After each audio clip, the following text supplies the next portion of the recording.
The first snow of that year came 3 weeks early, and it did not fall gently. It came sideways, driven by a wind that found every gap in the old cabin's boards, the same boards a young widower had nailed up alone the winter before, in the dark, with frozen hands, because there had been no one left to hold the lantern for him. Inside, a 7-year-old girl pulled her blanket over her mouth and coughed. Her father sat beside the stove, feeding it wood he could not afford to burn that fast, watching frost creep along the inside of the wall like it had somewhere to be. By December, the neighbors were saying his name in a different way, not with pity anymore, with something closer to disgust. Because word had spread, the way it always does in small valleys, that the widower had stopped building his house the way a house was supposed to be built, that he had taken his lumber, his stone, and what little pride he had left, and pressed his home directly against the wall of his barn. Against the wall where his cattle stood, a man raising his daughter next to livestock, a man who could not even keep his own family warm, choosing to live like the animals did. Otis Bramwell, who owned the largest herd in the valley and had never once needed anyone's advice, said what most people were only thinking behind closed doors. He said it loud enough that it reached the widower's door before the next frost did. And for a while, it seemed like Otis was right. The first weeks in that new room were worse, not better. A smell settled into the walls that no one wanted near a sleeping child. Moisture beaded on the stone, like the whole structure was sweating through a fever it could not shake. The girl's cough came back within days. Word got around that the widower had made a mistake he would not recover from, that pride and grief had finally cost him the one thing he could not afford to lose. But something strange kept happening that nobody in the valley could explain away. While every other cabin along that road burned through its woodpile by the second week of January, while frost climbed the inside of every other wall in the district, one room stayed different. Not just warmer than expected. Warm enough that a man who had lost almost everything stopped counting his firewood every single morning. Warm enough that, months later, the same neighbors who had refused to speak his name in public would be standing in his doorway, hats in their hands, asking him to explain exactly what he had done. This is the story of what he built, why it worked, and why it very nearly failed before anyone believed in it at all. Abel Krantz had built things his whole life. He measured twice, he cut once, and he trusted wood the way other men trusted scripture. His father had taught him that, back in the old country, with a wooden ruler worn smooth at the edges from 3 generations of hands. That ruler still sat on the shelf above his workbench, the one thing he had carried across an ocean and half a continent without ever once considering leaving it behind. That autumn, the ruler sat untouched for longer than it should have. The barn was the only structure on his land that felt finished. 4 solid walls, a roof that did not leak, a floor packed hard enough to hold weight through spring thaw. He had built it first, before the cabin, because a man without shelter for his animals was a man without a farm by March. That had been the plan. Barn first, house second, in whatever order the season allowed. The season had not allowed much. Greta stood in the doorway of the unfinished cabin, watching her breath turn visible in the morning air 3 weeks earlier than it had any right to. She was 7, old enough to remember things she probably should not have had to remember yet. Young enough that she still asked questions her father did not always have good answers for. "Is it going to be a bad one?" she said. Not quite a question. More like she already knew and wanted him to say it out loud first. Abel did not answer right away.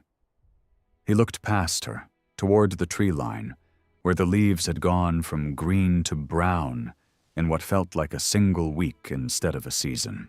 The wind carried an edge to it that had no business arriving this early.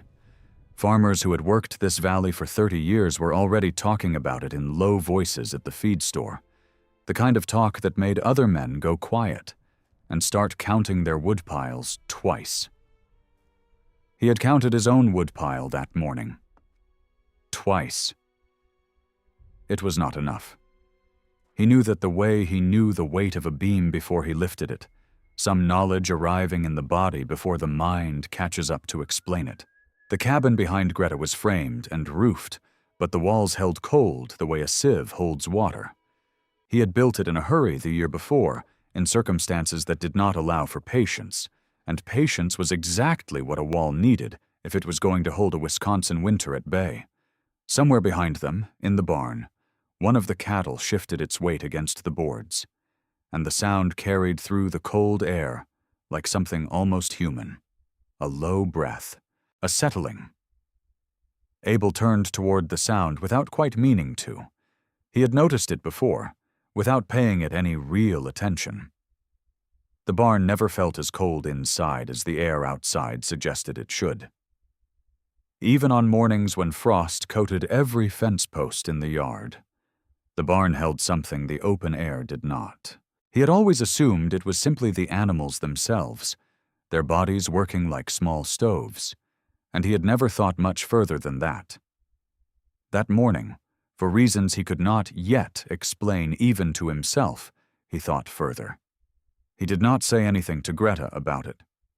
Not yet. There was nothing to say. Just a question forming somewhere behind his eyes. The kind of question a builder asks without knowing where it will lead him, or how much it will cost him before it pays anything back. The problem revealed itself fully 3 nights later, during the first real frost of the season. Abel had built up the stove before bed the way he always did, feeding it enough wood to carry the room through until morning. By the time he woke to check it, the fire had burned down to embers, and the wall nearest Greta's cot had frost forming on the inside of the boards. Not outside. Inside, where warm air met cold wood and lost the argument entirely. He touched the wall with the back of his hand and felt exactly what he feared he would feel. Nothing. No warmth held there at all.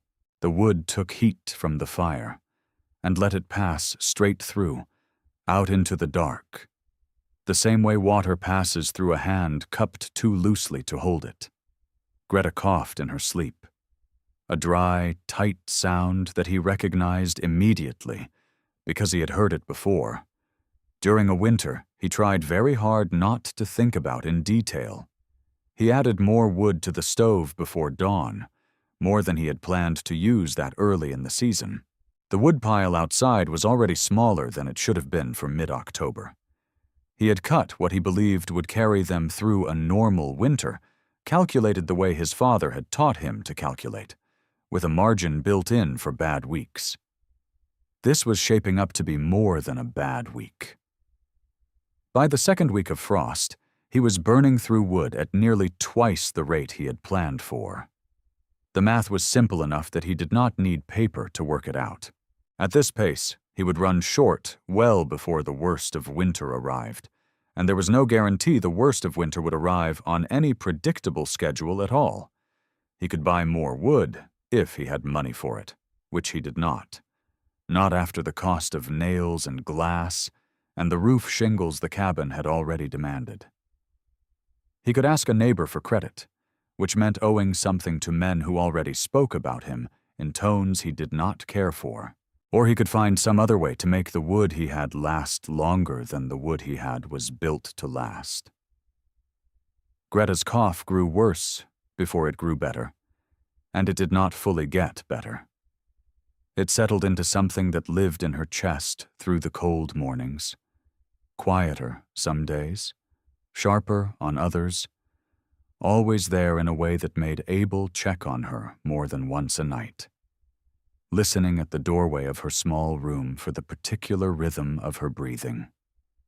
He remembered another winter, another cough that had started small and had not stayed small. He did not let himself finish that thought, not directly, but it stayed with him anyway, the way certain thoughts do, sitting just behind whatever he was doing during the day, waiting for a quiet moment to surface again. Something had to change before the real winter arrived. Not the early frost that was only a warning, but the months of cold that would follow it without mercy or negotiation. He did not yet know what that change would look like. He only knew that the cabin, as it stood, was not going to be enough, and that he had already learned once before exactly what happens when a shelter fails a person who has nowhere else to go. There was a reason Abel checked the woodpile twice every morning instead of once, and it had little to do with arithmetic. 2 winters earlier, in a cabin not unlike this one, his wife had gone into labor 3 weeks before the midwife expected it, on a night when the temperature outside had fallen well below anything the small stove could keep pace with. He remembered feeding that stove until there was almost no wood left in the house, remembered the particular sound frost makes when it forms fast enough to hear, a faint ticking against the window glass. He did not talk about what happened after that. Not to Greta, not to Mrs. Colby down the road, not to anyone who asked, and most people in the valley had learned not to ask. What he would say, if pressed, was only that the cold had not helped. That a house built too quickly, in a season too short, with walls too thin to hold anything back, had given his wife and the midwife very little to work with when things did not go the way they should have. He would not go further than that. He did not need to. Anyone who had lived through a frontier winter understood the rest without being told. Greta had survived that night. Her mother had not. Abel had raised his daughter alone since, through 1 winter already, and he had promised himself, in the particular silent way a man makes promises he intends to keep no matter the cost, that he would never again let a shelter fail the people inside it. He had told himself the barn would be finished first because animals needed protection before people did. But there was a second reason buried beneath the first one, a reason he rarely let himself examine directly. He had built the barn with more care than he had built the cabin, thicker walls, a tighter roof, because some part of him trusted his own hands more when there was no grief pressing down on the work, and the barn had gone up in a season when grief had not yet arrived to rush him. Now, standing in the frost-touched cabin with his daughter's cough echoing faintly down the hall, he found himself thinking about the barn again. Not about the animals inside it, about the walls themselves and the strange, stubborn warmth they seemed to hold on to long after any reasonable person would expect the cold to have won. He walked out to the barn that morning before the sun had fully cleared the ridge, and he pressed his palm flat against the inside wall, the wall that faced north, the wall that took the worst of the weather directly. It was not warm. He had not expected warm, but it was not cold in the way the cabin wall had been cold. It held something back.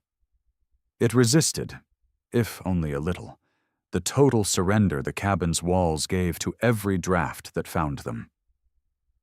He stood there longer than he meant to, his hand against the stone and timber, turning an idea over in his mind that he was almost afraid to say out loud, because saying it out loud would mean admitting how far he was willing to go to keep his daughter alive through the season ahead.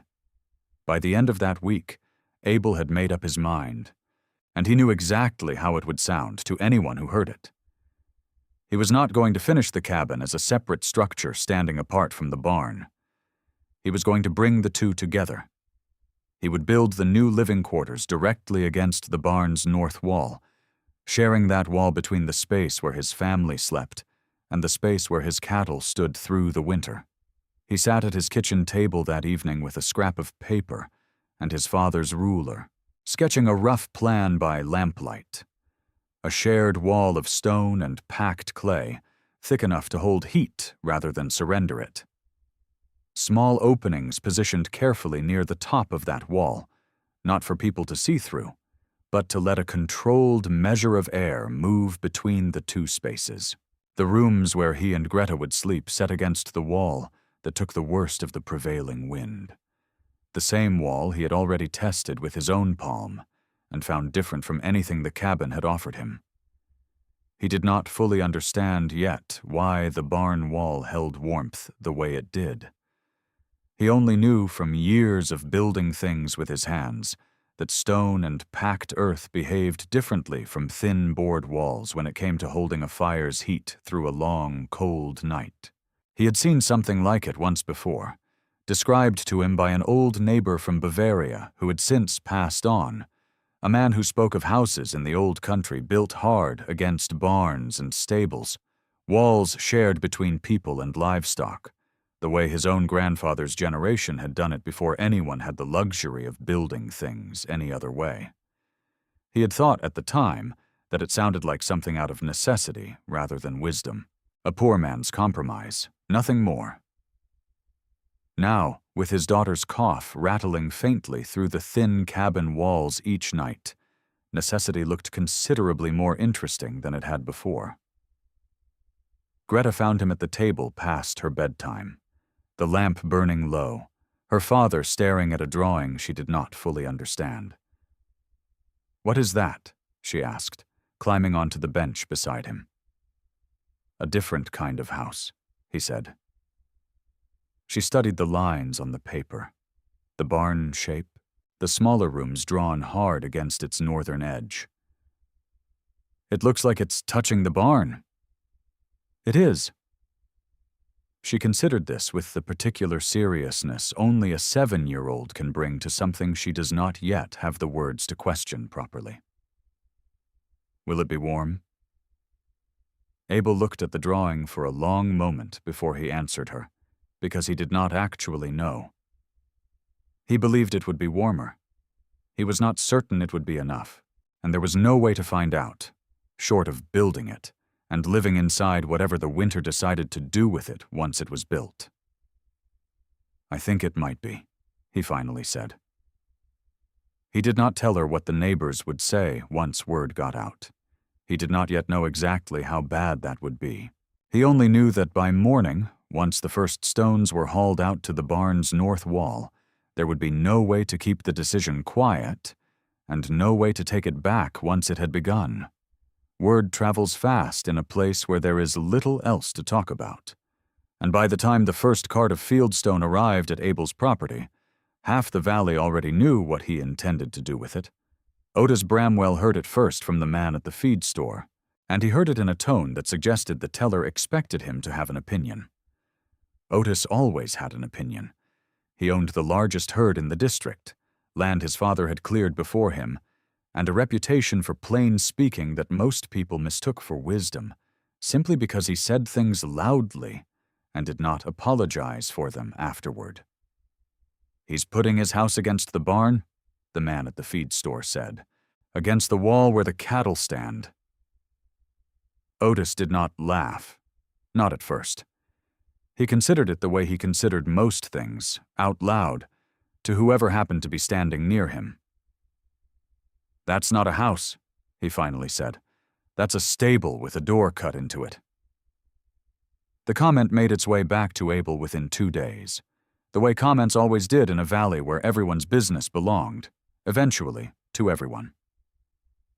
Otis was not a cruel man, and it would be unfair to remember him only as a source of mockery. His objections, when he voiced them directly to Abel at the crossroads one cold morning, had real substance behind them. He spoke of the smell that gathered around a barn through winter months, the moisture that livestock breath put into cold air, the sickness that could move between animals and people who lived too close to one another without proper separation. He had seen families lose children to fevers that spread in exactly those conditions, back in the old settlements, before anyone understood how disease traveled from one body to another. "I'm not saying it to wound you," Otis told him, and there was enough honesty in his voice that Abel believed him. "I'm saying it because I buried enough neighbors in my time to know what happens when people live too close to their stock." Abel did not have a ready answer for that. He had thought about the smell. He had thought less about the sickness, and Otis's words settled into him with more weight than the earlier jokes had managed. Mrs. Colby took a gentler approach, arriving at his door 2 mornings later with a proposal instead of a warning. She had lost her own husband 3 winters back, and had learned, in the years since, how to keep a household running on careful arrangements with neighbors who owed her small favors. She offered Abel credit on firewood, enough to see him comfortably through the season, repayable with labor once spring allowed for it. It was, by any practical measure, the easier path. It asked nothing strange of him. It required no explaining to a valley already primed to think less of him. Abel turned it down. He did not turn it down out of pride alone, though pride played its part. He turned it down because credit ran out eventually, and next winter would arrive whether or not he had paid off this one, and the winter after that would arrive too. He was not looking for a way through one bad season. He was looking for a wall that would still be standing, still holding heat, long after any debt to Mrs. Colby had been settled and forgotten. Mrs. Colby did not push him further. She only nodded, the way a person nods when they believe someone is making a mistake, but have decided it is not their place to say so twice, and told him her door remained open if he changed his mind before the real cold arrived. Greta asked him, that night, why Mr. Bramwell did not like their new house. Abel thought carefully before he answered her. "He's not wrong to be careful," he said. "He's just never seen it done the way I mean to do it." "Have you?" He had not with his own eyes. He had only heard of it second-hand, from a man who had since died, and could not be asked to confirm the details. It was not much to build a winter's safety on. But it was what he had, and the season was not going to wait for him to find something better. Construction began the following week, in weather that gave him no margin for delay. Abel worked from sunup until the light failed him, hauling field stone from the low ridge behind his property, the same stone his neighbors used for foundation work and root cellars, plentiful enough that no one begrudged him taking what he needed. He mixed clay dug from the creek bank with straw pulled from what remained of last year's harvest, working it into a mortar thick enough to hold stone in place through freeze and thaw alike, a method his father had shown him years before for chimney work, adapted now for a wall that needed to do considerably more than simply stand upright. The wall rose against the barn's north face, the side that took the valley's prevailing wind directly, the same wind that had been finding every gap in the cabin's boards since the frost arrived early. He had chosen that side deliberately. If the wall was going to hold heat the way he believed it could, it needed to face the weather that mattered most, not the side that was easiest to build against. He worked the stone in courses, each layer settled and packed before the next went on top of it, the way a man builds something meant to outlast the person building it. The wall grew slowly, nearly 2 feet thick in places, stone and clay bound together into a mass that Greta, watching from the yard some afternoons, said looked heavy enough to hold up the sky itself. Near the top of the shared wall, where it met the barn's existing structure, he left 2 small openings, roughly the width of his hand, angled slightly downward toward the animal stalls on one side. He was not entirely certain, at that point, exactly what these openings needed to accomplish. He knew only that air needed some way to move between the 2 spaces, some controlled path that was not simply every gap and crack deciding the matter on its own, the way gaps and cracks had decided things in the cabin, badly. The living quarters themselves rose on the human side of that shared wall, framed tighter than the old cabin had been, with the new stone wall serving as the north-facing barrier against the coldest wind. A smaller stove than before, positioned close enough to the stone that its heat would reach the wall directly, rather than escaping straight past it into open air. Neighbors passing on the road slowed their wagons to look. Some said nothing.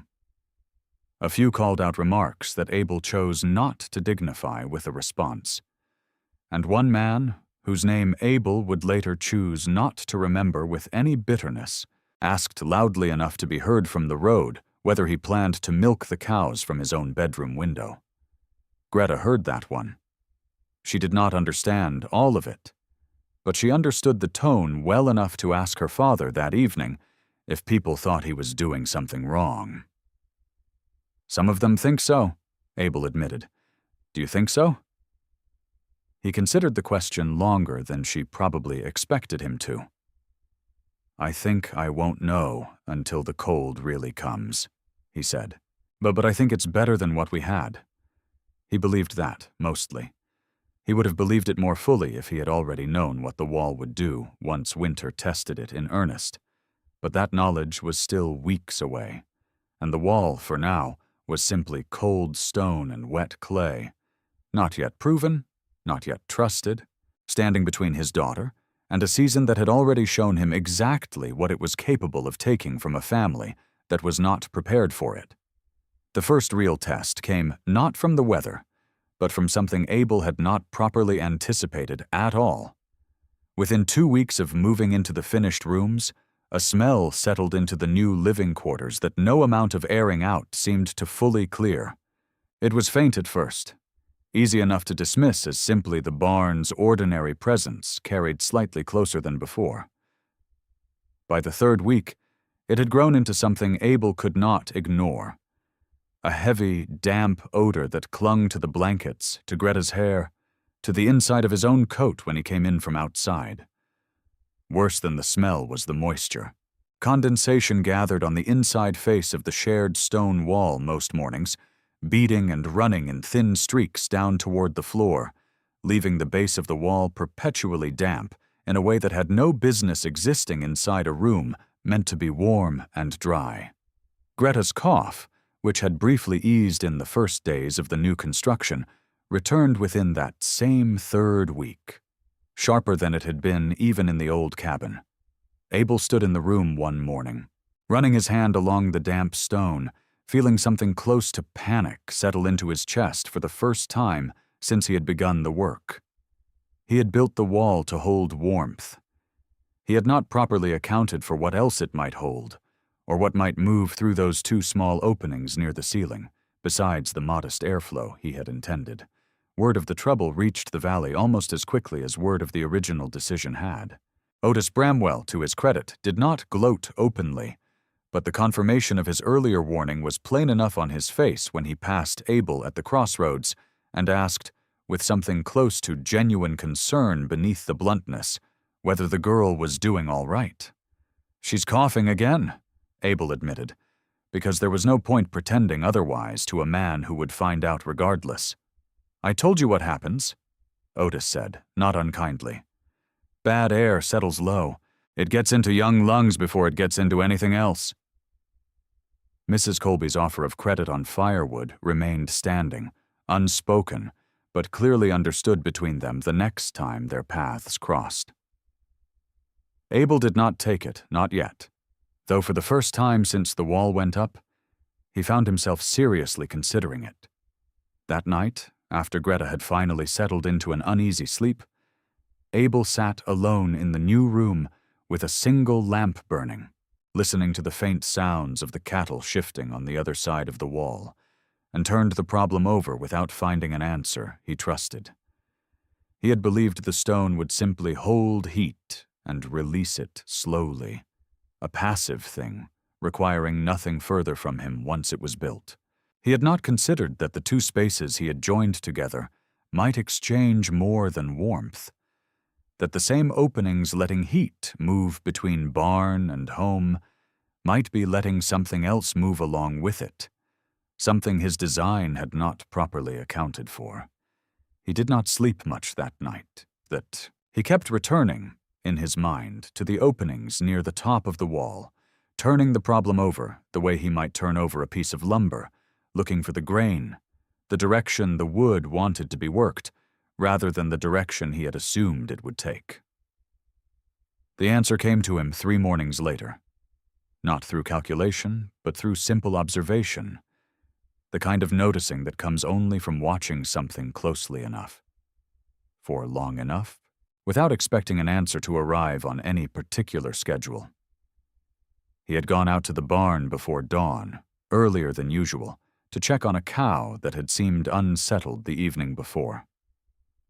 In the gray half-light, before the sun had cleared the ridge, he watched his own breath rise as a visible cloud, and beside him, the breath of the cattle rose in the same way, thicker, more constant, gathering near the ceiling of the barn in a way he had genuinely never paused to study before. The warm, moist air from the animals' breathing rose naturally toward the highest point of the barn's interior, exactly where he had cut his two small openings into the shared wall. He had positioned those openings to let air move between the spaces, believing, without examining the belief too closely, that whatever passed through would simply be warmth. He had not accounted for the fact that warm air rising from a barn full of cattle through a long winter night carried considerably more moisture than warmth alone, and that his openings, angled as they were, had been drawing that heavy, damp air directly into the room where his daughter slept, rather than allowing the room's own air to move and clear on any independent path of its own. The stone had done exactly what he asked of it. It had held heat, but heat alone had never been the entire problem. A room could be warm and still be unhealthy if the air within it had no way to renew itself, no way to let the damp and the closeness of two connected spaces settle out rather than settle in. He stood in the barn a long while that morning, watching the cattle's breath rise and gather, understanding for the first time not just what had gone wrong, but roughly what needed to change. The openings could not simply move air between the two spaces in whatever direction the warm air happened to prefer. They needed a way to let that damp air continue rising and leaving entirely, rather than pooling against the underside of a shared ceiling and finding its way into his daughter's lungs. By midday, he had begun reworking the ventilation entirely, cutting a narrow vertical shaft near the peak of the shared wall's construction, angled to draw air upward and out through a small opening above the roofline itself, rather than simply letting it drift sideways into the living quarters. It was not a large change in terms of material or labor. It was, however, an entirely different understanding of what the wall needed to do, not just hold heat, but manage where the air carrying that heat was allowed to go, and where it was not. Greta watched him work from the doorway, wrapped in a blanket against the cold, her cough quieter that morning than it had been in days, though Abel did not yet know whether that was coincidence or the first small sign that he had finally understood the problem correctly. He would not know for certain until the wall was tested by something more severe than an ordinary autumn morning. But for the first time in nearly 3 weeks, standing in the cold barn with frost forming on his eyelashes, he felt something closer to hope than dread. The new ventilation shaft had barely finished settling into place when the valley delivered its first real test. A hard, early cold snap that dropped temperatures well below freezing for nearly 4 straight days, well ahead of what anyone considered normal for the season. Abel woke on the first morning of that cold snap, expecting the same damp, heavy air that had plagued the room for weeks. Instead, he found something different. The smell that had settled into the blankets and the walls had thinned considerably, no longer clinging to every surface the way it had before. The stone wall, when he pressed his palm against it, was dry to the touch, and warmer than the surrounding air by a margin he could actually feel rather than merely hope for. Greta slept through that first night without waking once, and did not cough at all until well past sunrise, when the cold outside air first met her lungs as she stepped toward the door. It was not everything he had hoped for, but it was proof of something, and proof, after weeks of doubt, felt like considerably more than he had expected to receive so soon. The cold snap held for 4 days, and each morning brought roughly the same result.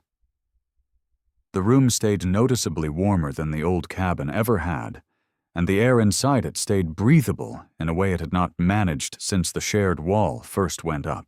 Abel found himself using less wood than he had used in the cabin during comparable cold, somewhere close to a third less by his own rough count, though he was careful, even in his own private satisfaction, not to trust that number too fully until he had seen it hold across a longer stretch of weather. He mentioned the improvement to no one outside his own household, not out of secrecy exactly, but out of a caution born from having been wrong once already, publicly, in front of a valley that had not been shy about noticing.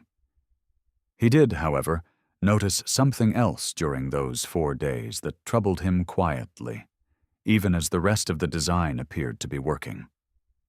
Near the eastern corner of the shared wall, where the new stone construction met the barn's older timber framing, a thin draft persisted no matter how carefully he packed clay into the seam. It was minor. It was, in the scale of the season's problems so far, almost nothing.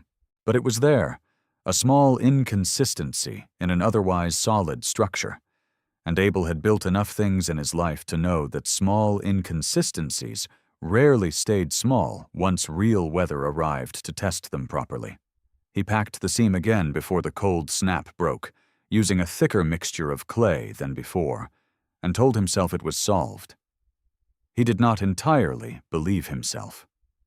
The early cold snap broke after 4 days, giving way to a stretch of milder weather that most of the valley took as a hopeful sign, though anyone who had lived through enough winters in that country knew better than to trust an easy November for long. It was during this brief calm that Mrs. Colby came to Abel's door again, though this time she did not come with an offer. Her own woodpile, she admitted, had run lower than expected during the cold snap, lower than it should have this early in the season. She had heard, the way everyone eventually heard everything, that Abel's new construction had performed differently than the rest of the valley's cabins during those same 4 days. She did not ask him outright whether the rumors were true. She simply stood at his door in the particular posture of a proud woman forced into an uncomfortable question and asked whether what he had built might work for a house like hers. Abel hesitated longer than the question probably warranted. Part of that hesitation was practical.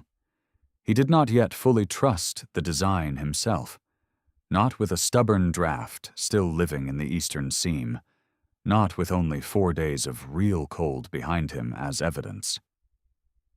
Sharing an unproven method felt like a risk to more than his own reputation, since Mrs. Colby had a household of her own, depending on whatever advice he gave her. But there was another part of the hesitation that he did not examine as openly, even in his own mind. He had built this wall at real cost, after being mocked for it, after nearly losing his daughter's health to the mistake in the ventilation, after weeks of doubt that had cost him sleep, and nearly cost him his nerve entirely.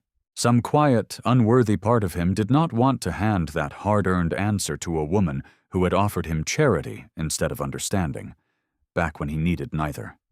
He did not say any of that out loud. He was not entirely proud of feeling it at all.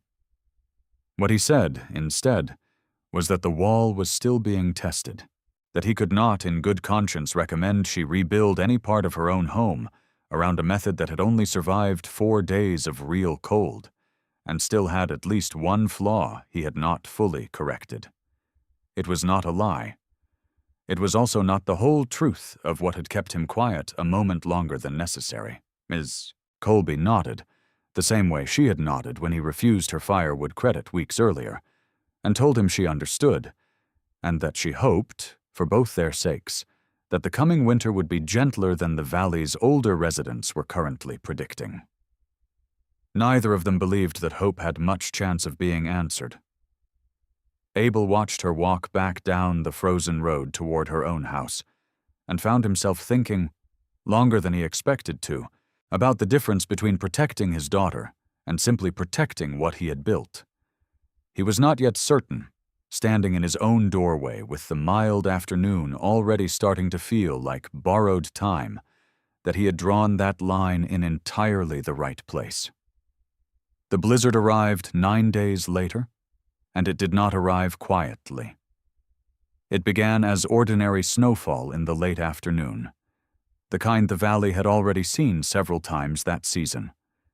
But by nightfall the wind had shifted, swinging out of the northeast in a direction it rarely held for long, driving snow nearly sideways against every exposed wall in the district.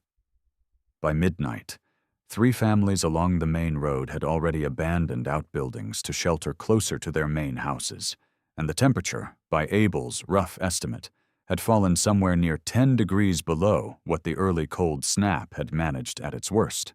Abel had banked the stove carefully before the worst of it hit, trusting the wall the way he had trusted it through the smaller test weeks earlier. For the first several hours, the room held warm and steady, and Greta slept, and Abel allowed himself something close to confidence for the first time in the whole difficult season. The wind's shift changed that. The northeast direction pushed the storm's worst force directly into the eastern corner of the shared wall, the same corner where the thin draft had persisted despite his repacking. The seam, where new stone met old timber in a joint that had never fully closed the way the rest of the wall had.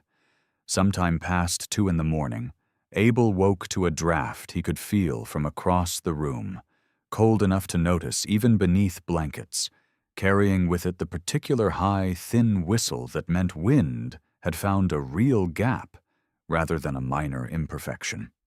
Greta began coughing within the hour, harder than she had in weeks, the sound pulling Abel fully upright before he had even finished registering what had woken him.